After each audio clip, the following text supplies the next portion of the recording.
Oh, howdy all, grab yourselves a beer, it is time for some Path of Exile discussion. So today, Grand Games revealed a whole lot of additional information on the Heist League. So this is a wrap-up of Day 2's spoiler information. If you haven't seen at least the initial release trailer for the Heist League, I suggest having a look at that first. I have linked it down below. But in terms of what's covered here, firstly, there's a couple of little teasers. I'll address these at the end. Just a unique item that was spoiled and some gems. This thread on the GGG forums will have a whole lot of information about little teasers that are provided over the course of the spoiler season, but it's pretty empty at the moment. Like I say, it's just 3 gems and 1 unique item. However, the first question that's asked is, where do you get markers, contracts, and blueprints from? So markers can be thought of as something in between a Parandus coin and a portal scroll. They are something that you can consume one of while you're in town or in your hideout in order to transport yourself to the Rogue's Harbour. But additionally, they will also be something that you will drop all over the world, from trash monsters pretty much everywhere. And they're used as a currency. They will stack like Parandus coins do, according to the Reddit thread that accompanied this FAQ, which is here. Sorry for blinding everyone. They're currently stacked at 50,000, but it's not certain that they'll continue at that number.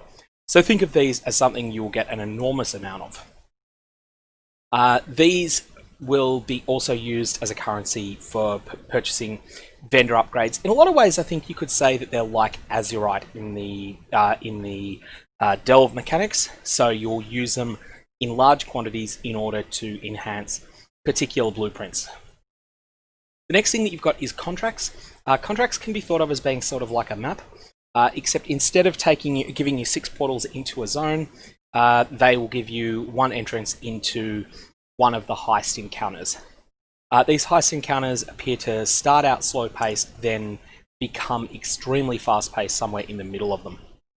Blueprints, on the other hand, they appear to be rarer, and a blueprint is probably most comparable to some of the largest zones in the game at the moment. Things like the Eternal Labyrinth or the Temple of Atzoatl, where this one access key gets you into this massive zone. You can also modify your blueprint considerably, and doing so can be thought of as being similar to modifying a Temple of Atzoatl through doing incursions. So you run a whole bunch of the heists, and each time that you complete a heist, you will then get some more progress, some more intelligence, which is another currency. There's a lot of currencies in this league, and I think intelligence is not tradable, whereas markers are. But your intelligence will then be used to unveil more of the blueprint so that you can access more and more sections on it. So, what do artifacts do? The long and short of it is they are a MacGuffin. They are basically something you will pick up in order to be officially flagged as having won a heist. You'll collect this artifact and then you'll remove it. When you then go and vendor it, you'll get a whole bunch of markers for it. That should be more than the number of markers that the heist cost you. And so if you're able to succeed in doing this, this will be a great source of markers, which you can then use to augment your blueprints. On the flip side, if you don't care about working towards blueprints and Grand Heist, it looks like it will be entirely possible to just run your contracts, but intentionally sort of fail the main objective. So go in there, you'll just smash up everything that you see, take as much loot as you can, then go. And ultimately, that's going to have to be something we're going to need to experiment to work out which is the best strategy. What's the difference between a contract and a blueprint? Sort of like I said, it's like the difference between a map and a Temple of Atzoatl. I think that's really the best way to put it. Contracts are one-use zones like maps, and blueprints are much larger zones that will have some additional loot. In particular, the contracts, which are the ones that are like maps, they lay the groundwork for Grand Heist, and they yield markers and regular Path of Exile items as rewards. So if you're running your contracts, you will get the same sorts of loot as you would get in a map. You won't get anything unique and special. On the flip side, when you're running a blueprint, a Grand Heist, you will find exclusive rewards, which can include the trinkets. Trinkets are something that modify the loot that you find inside heists. Alternate quality gems, such as these three. Well, not really particularly little beauties there, but some of them will be little beauties. And rare body armor and weapons with enchantments. Experimented base types, so things like the Solarine bow in the preview video, and replica unique items. Replica unique items are really interesting, and when we look at the Replica Bitterdream, I actually think that is looking really strong. What actions affect the alert level? So alert level is affected by killing guards, opening reward chests, opening side passages, and by some rogues when performing their specialized skills. Killing enemies has only a small effect on the alert level, while opening side passages and chests can result in larger increases. So essentially what they're saying here is that if you can kill no monsters, you might get one more chest than if you kill every single monster on the way.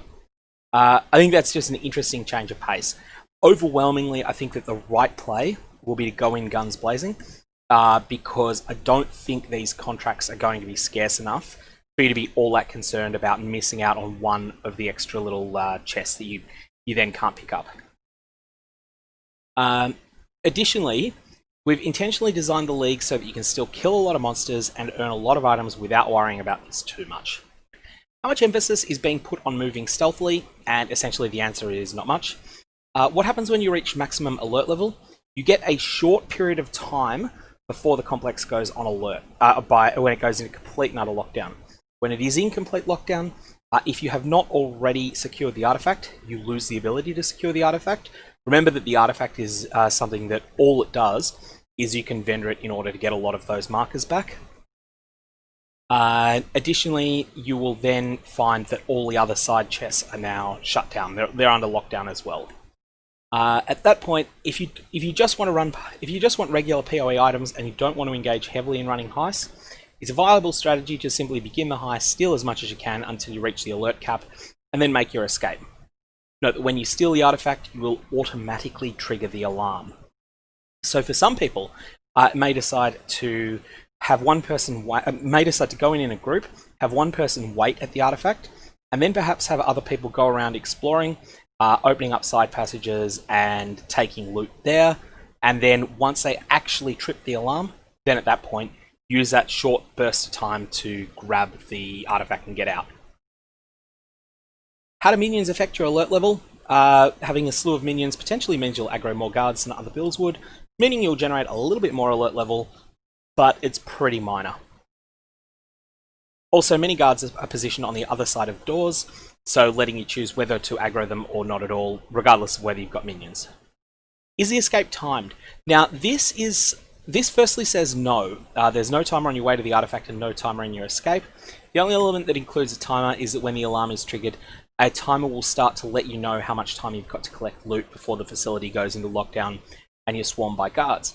However, in the Reddit clarifications of this, there were comments saying that basically it's not going to be feasible to kill all the guards.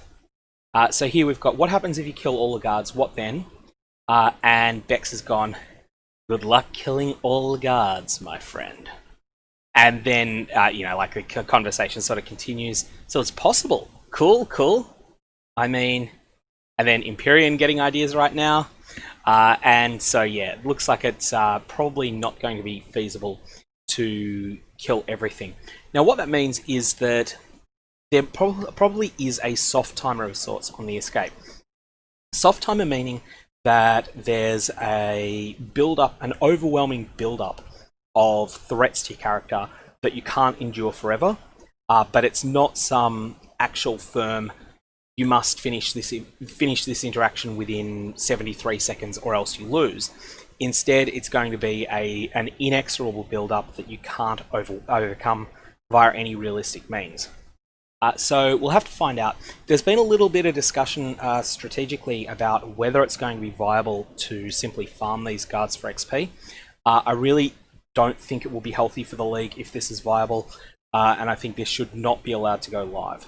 If it is viable to sit there farming the guards for XP, it will either be the most powerful strategy possible in the league, or it will be one that people, even if it's not the most powerful strategy, it will just not be a particularly fun play style. It'll take all of the fun out of the league for people that feel compelled to do it anyway.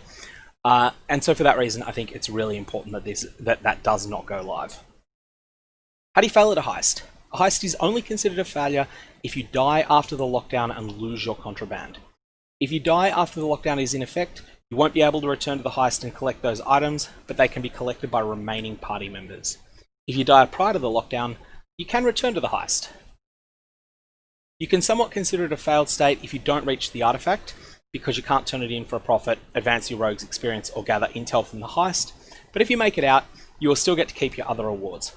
So in a few ways, you might think of this as being similar to if you were doing a unique map, and that unique map had a particularly impressive boss drop. So let's say that you've had a rewritten distant memory drop for you. That's one of the synthesis unique maps. Most of the value of that map is the special drops is a special loot table of the boss, which includes one of the synthesis unique rings. So you go into the zone, you kill a bunch of the monsters, and then you just get overwhelmed and crushed by the end boss. In that case, you might say that that's not too dissimilar to this partial failure, where you've gotten a bunch of loot, but you've still ended up, being unable to achieve the main objective of your unique map.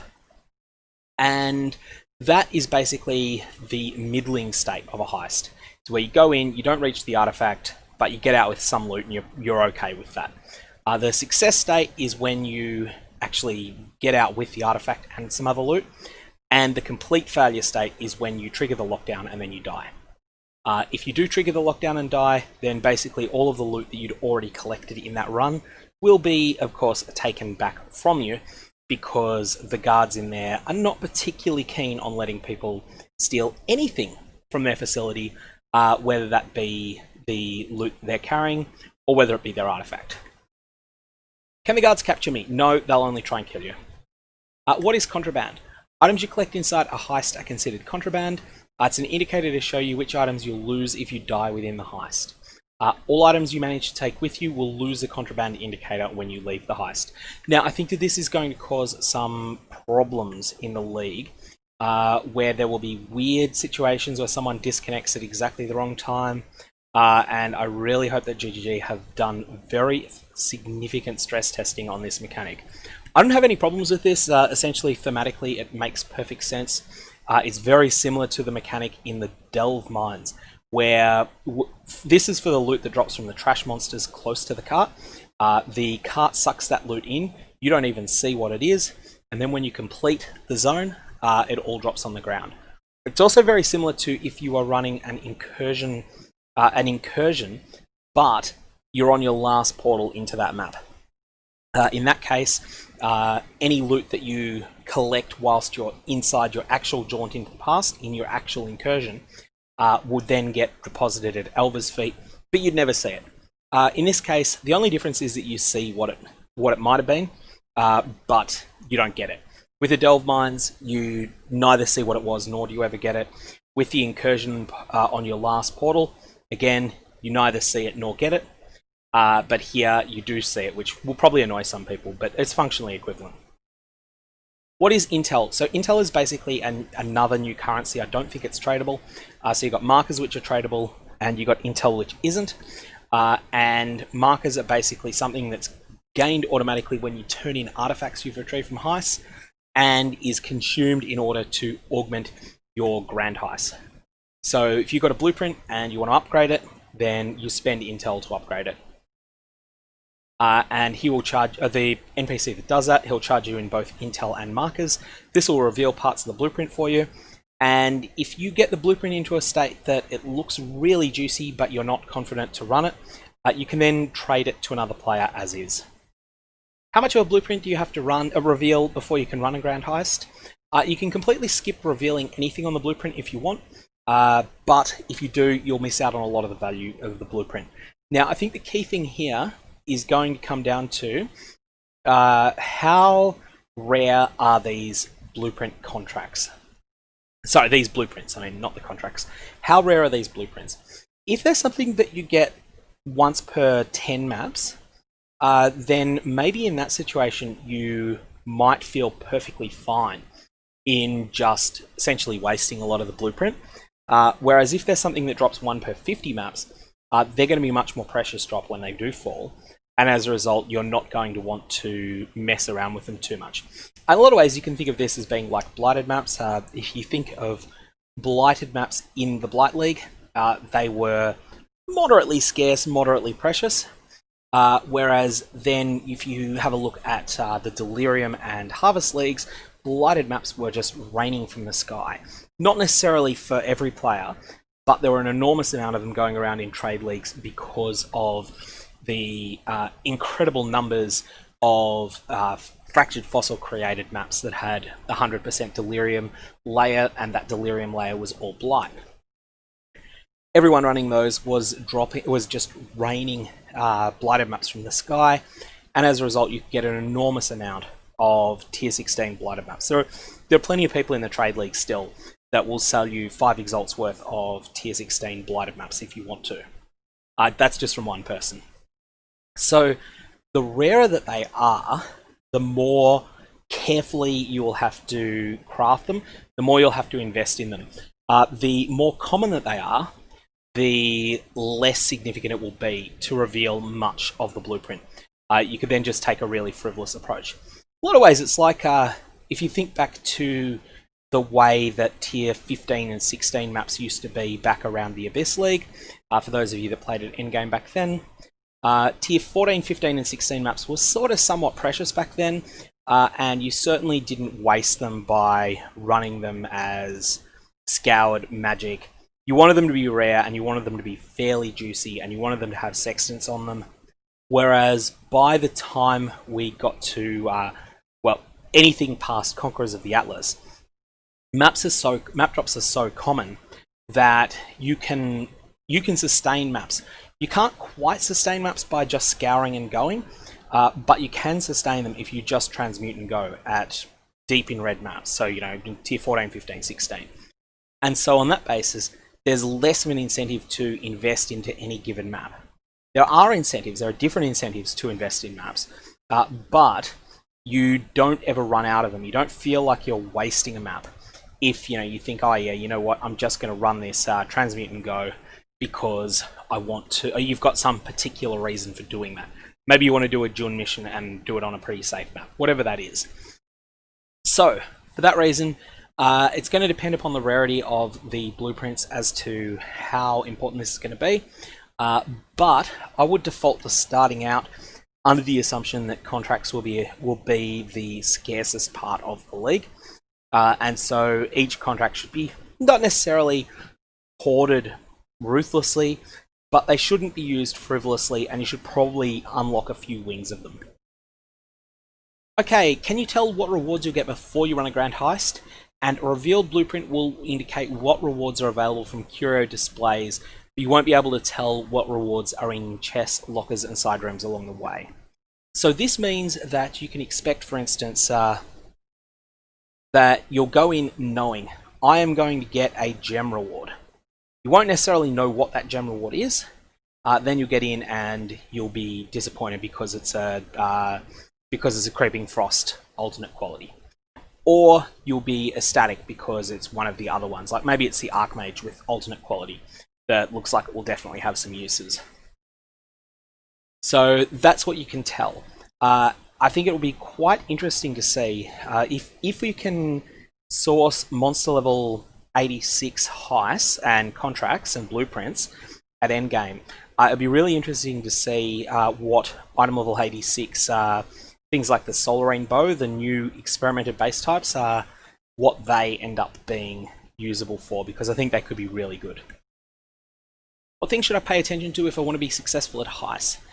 Gather markers, level your rogues, which is importantly and is done by completing heists. So I think for that reason, we probably are going to want to run heists at least a little bit during leveling in the next league. So often a lot of veteran players will ignore a league mechanic until they get to endgame. I think that here, my league start plan is that in perhaps Act 5 or 6 or 7, I'm going to run a couple of heists, see how they are. then come back to them around Act 9 or 10, and just run a couple of them. I'm not intending to build up to a Grand Heist or anything like that. I'll save that until I'm in white maps, but I do think that that'll be important just to get your rogue levels started, because they seem to be hard minimums for being able to achieve some things in the heists. Okay, so yeah, heists and Grand Heists also require rogues with a specific level of skill in certain tasks. When you plan contracts and blueprints, you'll have an interface which allows you to pick which rogue has the appropriate skill level for the job required. This means you won't need to use your memory to know what is right for what job. The bonus things to consider, like using a Thief's Trinket to change what type of rewards you receive from a heist, or rogue equipment to improve their skills, they're not fundamental to your success. I do think that these Thieves' Trinkets could be very strong. We've seen one of them that was revealed in the official launch trailer had a 5% chance to turn any Regal Orb that would drop in contraband in a heist into an Exalted Orb. That was not the only thing. There's something like 44% chance to get double Scarabs when you get Scarab drops. Lots of things like that, they're going to be really strong, so I think that the Thieves' Trinkets will be significant. The main thing you need to do is complete regular heists by reaching the artifact and turning it in for profit. So again, probably going to want to grab a fair few of your contracts as you're leveling, run them, and then end up turning in all of your points. What are Thieves' Trinkets? We're sort of just discussing this. These are a new equipment slot, items you can only find in heists, and they effectively allow you to customize the loot that drops for you. So again, some examples are things like having 44% chance for double Scarabs to drop. How do I get to the Rogue Harbor? Burn a marker. Do I have to keep the rogues alive? No, they're invulnerable, but they're not very good at killing enemies, and their skills get interrupted by incoming attacks. So you want to kill guards, but you don't need to actively protect them. I'm going to change how fast they perform their skills. Relatively quick by default, but you can make it faster by leveling their skills or by equipping items to them, and the speed at which they perform their skills gets slower in higher level heists, but gets faster as they level up, and faster again as you improve their equipment, so it will end up faster than their base speed at endgame. I kind of like this setup, so it's something where the higher your level is, the more that you run heists, the faster you'll be able to do them. That I think will be good. I do think this will be a frustrating system for players who skip it through the entirety of the acts. Once more, I don't think I want to do that myself, and I would suggest you probably don't want to do that. Do rogues lose or reset their progress at any point? No. Is my heist intel and my rogue skill experience shared between my characters? Yes, this is account bound, not character bound. How many specialized rogue skills are there? 13 different rogues and 9 different field skills. How many skills do rogues have? They have 1 main and up to 3 alt skills. Their main skill is a specialty and has a higher experience gap than their others, and some rogues share their skills. So this is I think this part's going to be a bit clunky in play. I have to see how it works in practice, but I think it's going to feel a bit annoying, like just picking out the right rogue for every situation when running heists. And I think that we might want to get to a point where we roll up a whole bunch of heists at once, and then sort them out so that the ones that require lockpicking will take the same rogue on all of them, and we might just run 15 heists back to back to back to back to back to back to back, taking the same rogue with us on all of them. Then the next one, after that, we might want ones that require brute force, so we'll take all the ones that were rolled to require brute force.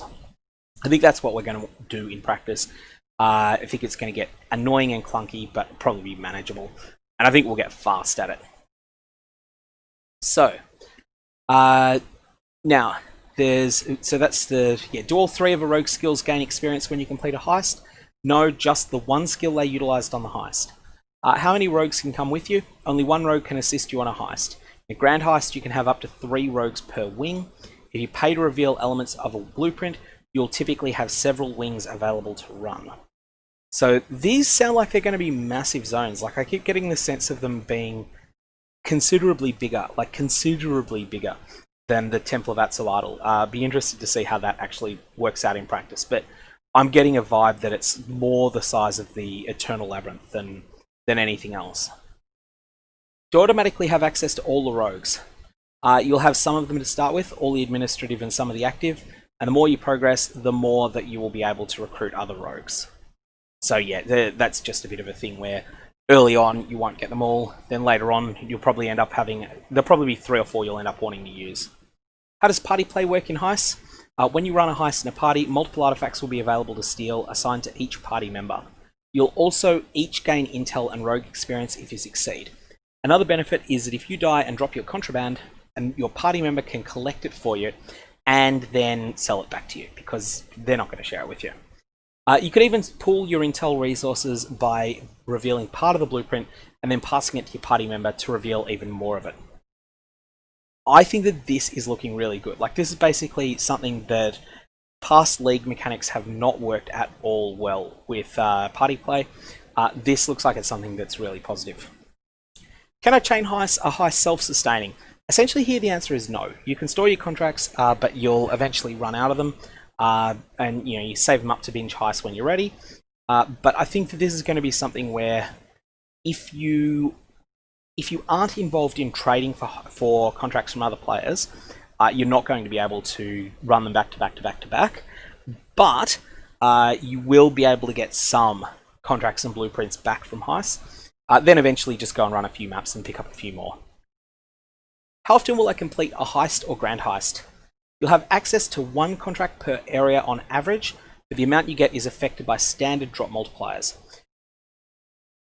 I'm kind of curious with this, exactly what that means. Like whether this is, you would get 1 on average each time you run a scoured map, or whether it's you'll get 1 on average when you run a map that is rolled to a level that would be expected. I get a feeling from this that when we're running tier 16 maps that are being solidly juiced, we may end up getting 5, 10, 12, 15 contracts per area if the standard drop multipliers apply. Because when you're running actually a juiced map, you're going to be looking at having 3 or 4 scarabs that are providing additional monsters, 4 sextant mods applying additional monsters, a zone that is inherently 8 modifiers, which will then have something like triple the base loot of a map. It's just going to be an enormous amount of contracts. As I say here, you can get many per area in well-rolled maps. You'll access a blueprint for a grand heist approximately once per act or once per 12 maps. So it's a similar level of content access to incursions and Exile, except you can wait and run them when you feel like without losing progress. I'm really liking this last line, but I do think that if this is the case, if the blueprints are 12 times the rarity of the contracts, then I think that once we get to the point of running juiced maps, we are going to be absolutely swimming in both contracts and blueprints. At that point, you can start wasting them. If there is a reason to do so, you can find ways of basically just wasting them in order to get very fast completions, if there's any strategies that revolve around that. We'll have to see how it all plays out, but for the moment I think we're just going to be flooded with these. They're going to end up pretty much worthless, except for a well-rolled, well-unveiled blueprint may hold some value. That's my initial thought. We'll have to see how it plays out. Does Heist introduce new bosses? Yes, but we'll let you find out about them firsthand. Does Impending Doom work with curses cast by Bane? It currently doesn't, that's not locked in. And patch notes when? Tuesday the 15th of September American time. So that is Wednesday morning, 16th of September my time in Australia. And actually, when I say morning, that may actually be NZ. That may be NZ afternoon and American evening for the patch notes. Patch notes tend to come late in the day. So that was the FAQ from GGG. There are a couple of little extra tidbits over in the Reddit section as well. This is worth having a flick through if you want to read up on everything, and I'll leave a link to that below. Lastly, there's the other things that were added in there. There's the Replica Bitterdream, which is something that if you had told me that there was going to be a faded Bitterdream and I was actually going to be somewhat interested in it, I would have told you that you're mad. But this looks compelling and interesting. So Bitterdream's identity is that it is a staff that empowers cold skills with a whole lot of low-level support gems. So you see here that you've got level 1 Bone Chill, level 1 Hypothermia, level 1 Ice Bite, level 1 Cold Pen, level 1 Inspiration, and level 10 added cold damage. Essentially, all of these have the same mana multipliers as their level 20 versions would have. So you wind up with a 9-link Scepter that costs a phenomenal amount of mana, but because these are only level 1 gems, most of them only have about half the multiplier for damage effect that they would have if they were at level 20. And as a result, even though it is, you could make the argument that this is a 9-link, effectively it's really a more like a 6-link that has the mana cost of a 9-link. And as a result, it's not something that is an endgame item at all. It's actually quite serviceable for leveling. If you can fix up all the mana problems that it causes, it's a very serviceable leveling item. Generally speaking, if you have access to Bitterdream and you do not have access to Tabula Rasa, and you're playing any sort of cold skill that can benefit from all of these supports, then it's actually quite solid. However, it's something that is also a little bit of a troll item in some ways, because when you vendor it, instead of giving you alchemy shards like most uniques do, and some alteration shards, it instead gives you a copy of each of these skill gems. So you'll get a level 10 added cold damage, level 1 inspiration, and so on. Needless to say, this is pretty much worthless, and the best use for Bitterdream beyond day 1 of a league is usually trolling your guildmates with it. If you have a guild stash and you can fill an entire tab of the guild stash up with Bitterdreams, make everyone's dreams bitter. That's its main use in the current state of the game. The Replica Bitterdream, however, the Replica unique items are something that drop in only in the Grand Heist. And these are unique items with slight but meaningful changes. So if you have a look here, you'll see that it's fundamentally it looks like the same item, but it actually has a whole different identity. Where Bitterdream focuses on dealing cold damage, Replica Bitterdream focuses on all 3 elements simultaneously. So we have Socketed Gems is supported by level 1 Elemental Penetration. We'll come back to that later because that gem is important. Socketed Gems is supported by level 10 Immolate. Socketed Gems is supported by level 1 Unbound Ailments, level 10 Ice Bite, level 1 Inspiration, level 10 Innovate. So, firstly, if you vendor a Replica Bitterdream, I'm at least going to suspect that you will get back all of these gems. However, there's no current way to get Elemental Penetration as a gem. You can get your hands on Cold Penetration, Fire Penetration, Lightning Penetration. These all exist as normal gems. In fact, they all have Awakened versions. But Elemental Penetration as a gem currently only exists as a pseudo support on items. Most notably on the Shroud of the Lifeless unique armor that drops from I think Ulam the Sovereign of the Well, one of the Abyss bosses. So, vendoring Replica Bitterdream is something that I definitely want to try out.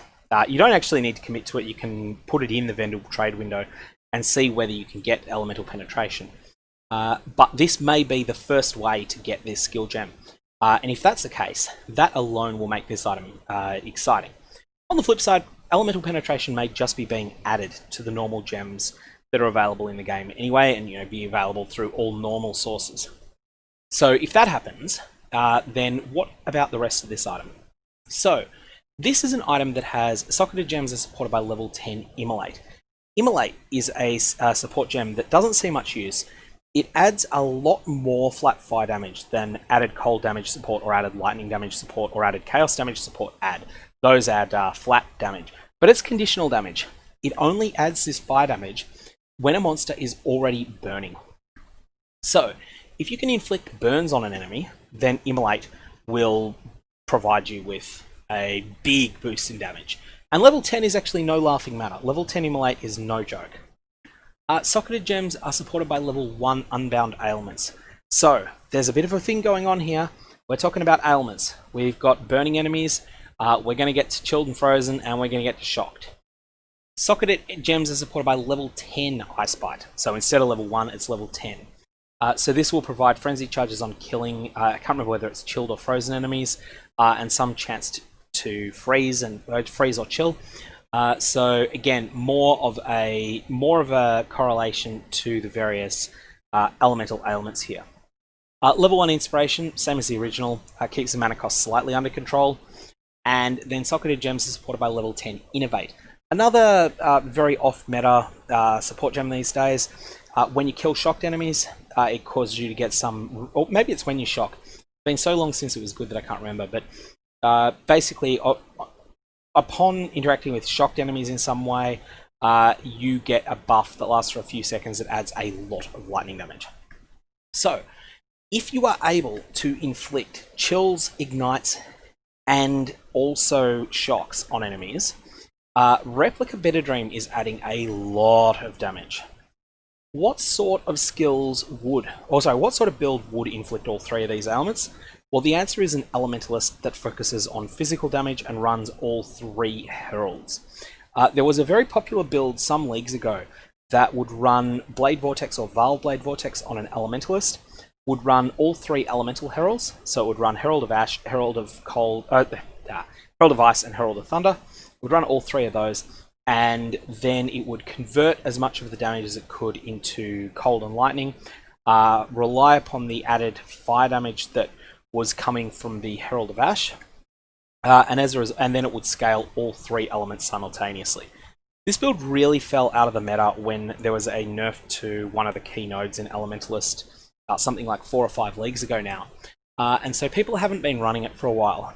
But this archetype has actually got a lot from Cluster Jewels. There are nodes like Sadist, which is a Cluster Jewel node that causes you to gain, I think it's 25% damage if you've ignited an enemy recently, 20% if you've chilled one, and 15% if you're shocked. It's some permutation of that, but essentially it's 60% increased damage if you have done all three recently. And additionally, there's a whole bunch of other Cluster Jewel nodes that benefit tri-elemental scaling. I think that there is a build there, and this build may not use Replica Bitterdream forever, but it's certainly a very, very, very powerful starter item, and especially nice because being a one-hander, it frees up your chest slot to have a purely defensive item in, and your offhand to have a purely defensive item in. So you can end up getting a shield that's got both a sizable chunk of energy shield and also chance to block. And then at true endgame, maybe also some on-block triggers as well.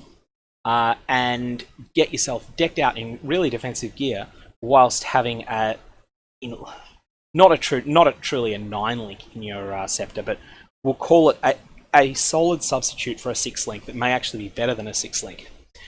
Ultimately, because these skill gems are level 10 instead of 20, the damage ones, I don't think you're going to keep using Replica Bitterdream forever.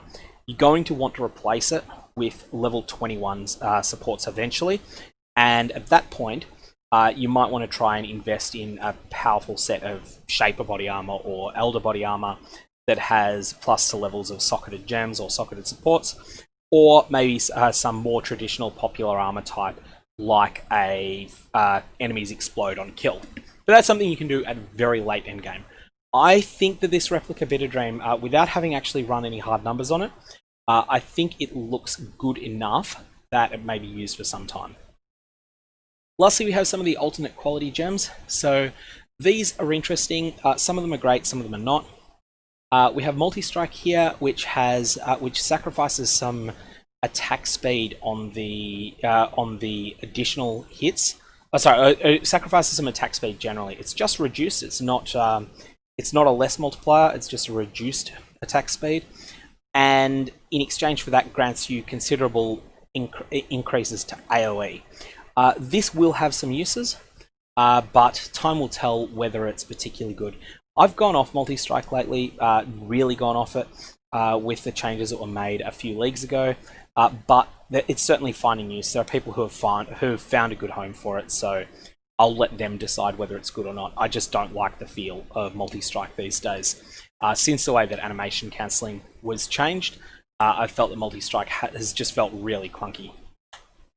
Next up we have Creeping Frost, which used to be called Arctic Breath, which I don't believe is particularly good at the moment, and I don't believe that increasing the movement speed of the chilling area is enough to fix it. And then we have Ancestral Warchief, which has the line 36% increased damage with ailments coming from this 18 quality. So this is interesting. This allows you to have an Ancestral Warchief that potentially inflicts poison, but much more likely you're going to be inflicting bleeds with this. And I think there's some potential for that. This will require some thought, but I do think that this is the sort of alternate quality that is compelling to try and build around. So here what you would do is you'd have your main skill, you would not be using bleed on, and it would be an attack you'd do yourself, and then your Ancestral Warchiefs would inflict bleed. Or alternately, you could conceivably have an Ancestral Warchief that you're running a lot of, like, you know, due to having the Ancestral Bond support, Ancestral Bond Keystone active on your tree, and then you could, I think you can use Crimson Dance with this. I'd need to check that, but that would be something that could conceivably inflict a lot of damage too. So that, I think, wraps up all the information from day 2 of spoilers for the new league. If you've got any comments or questions, fire away below. Otherwise, I'm going to leave it there. I hope you have a good one.